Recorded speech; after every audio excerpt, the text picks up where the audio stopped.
پاکستان کے شمال مغربی صوبے خیبر پختونخوا کے شہر بنوں میں کئی مقامات پر آپ کو صرف مرد ہی مرد بڑے پیمانے پہ نظر آئیں گے، جبکہ خواتین کی موجودگی بہت کم ہوگی۔ بنوں کی تحصیل ڈومیل میں حالیہ مہینوں میں مقامی علماء نے خواتین کے محرم کے بغیر مارکیٹ اور بازاروں میں جانے پر پابندی لگا دی ہے، جبکہ شہر کا واحد خواتین پارک بھی علماء کے اعتراض اور احتجاج کے بعد بند کر دیا گیا ہے۔ کئی رہائشی اس بات کی تصدیق کرتے ہیں کہ پارک خواتین کے لیے بند کر دیا گیا ہے۔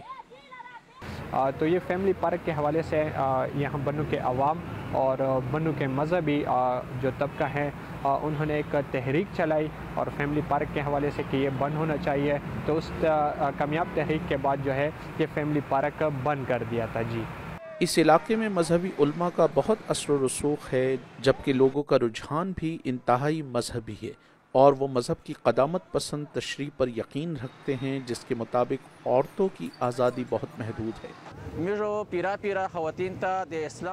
ہم نے خواتین کو ہمیشہ ان کے مکمل حقوق فراہم کیے ہیں، اسلام اور پشتونوں کے طرز زندگی کے دائرے کے اندر رہتے ہوئے۔ ہم مستقبل میں بھی ہمیشہ ان کے حقوق کے تحفظ کو یقینی بنائیں گے۔ خواتین پردے کے ساتھ باہر نکلیں، مگر ایسے کھلم کھلا ہم کسی کو اجازت نہیں دے سکتے۔ مثال کے طور پر باہر ملک کی جو باتیں ہیں، باہر ملک کے لوگ جیسا کرتے ہیں ویسا کریں۔ وزیر قوم یہ کبھی برداشت نہیں کر سکتی۔ ہاں، وہ پردے میں رہتے ہوئے ڈاکٹر کے پاس جا سکتی ہیں، بے نظیر انکم سپورٹ پروگرام کے پیسے لینے جا سکتی ہیں۔ ہم دیندار لوگ ہیں۔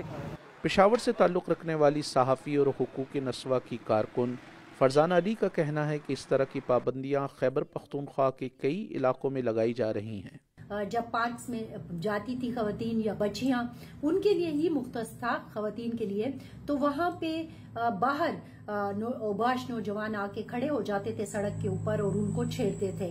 تو بجائے اس کے کہ آپ معاشرے کے اس خراب ایلیمنٹ کو، یعنی کہ ان اوباش نوجوانوں کو آپ جیل ڈالتے، ان کو کوئی سزا دیتے، ان کو حوالات میں ڈالتے، ان کو منع کرتے، ان کے اوپر کوئی قدغنے لگاتے، آپ نے وہ پارک ہی بند کر دیا۔ اور یہ کس نے کیا؟ اس وقت بھی ہم نے دیکھا کہ یہ جے یو آئی سمیت جتنے بھی جو مذہبی عناصر تھے وہ ایک جگہ پر بیٹھ گئے، اور پھر اس میں سیاسی جماعتیں بھی ظاہر ہے ہر اپنا حصہ ڈالتی ہیں، اور خواتین کا وہ پارک بند کر دیا گیا۔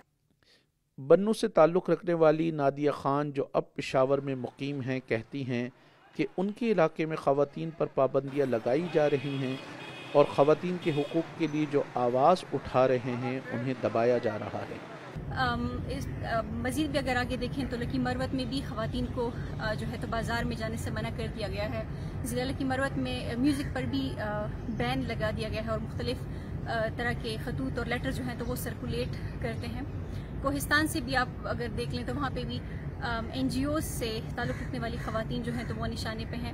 ان تمام سچویشن میں میرے خیال میں جو سب سے بڑا ایک سوالیہ نشان ہے وہ کہ ریاست کی یہاں پہ ریٹ کہاں ہے اور ریاست کس طرف کڑی ہے۔ کئی خواتین کا خیال ہے کہ عورتوں پر پابندیاں پدر سری ذہنیت کی عکاسی کرتی ہے۔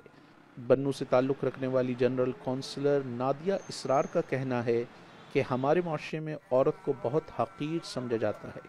ان کا دعویٰ ہے یہ امتیازی سلوک سیاست میں بھی ہے۔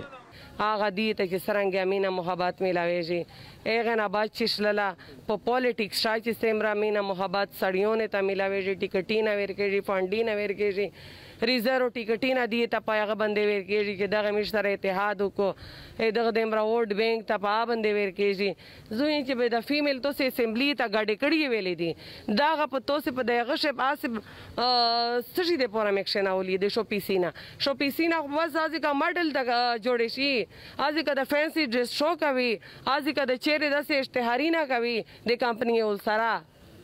فرزانہ علی خبردار کرتی ہیں کہ صورتحال سنگین ہے اور اگر ایکشن نہ لیا گیا تو خواتین کے حقوق پر افغانستان طرز کی پابندیاں لگ سکتی ہیں۔ اور یہ رویے ہمیں ایک بار پھر اسی سچویشن کی طرف لے کے جائیں گے جیسا کہ پڑوس میں ہو رہا ہے۔ دیکھنا یہ ہے کہ حکام ان پابندیوں پر کوئی ایکشن لیتے ہیں یا رجت پسند قوتوں کے خوف کی وجہ سے اپنی خاموشی کو برقرار رکھتے ہیں۔ عبدالستار، DW اردو۔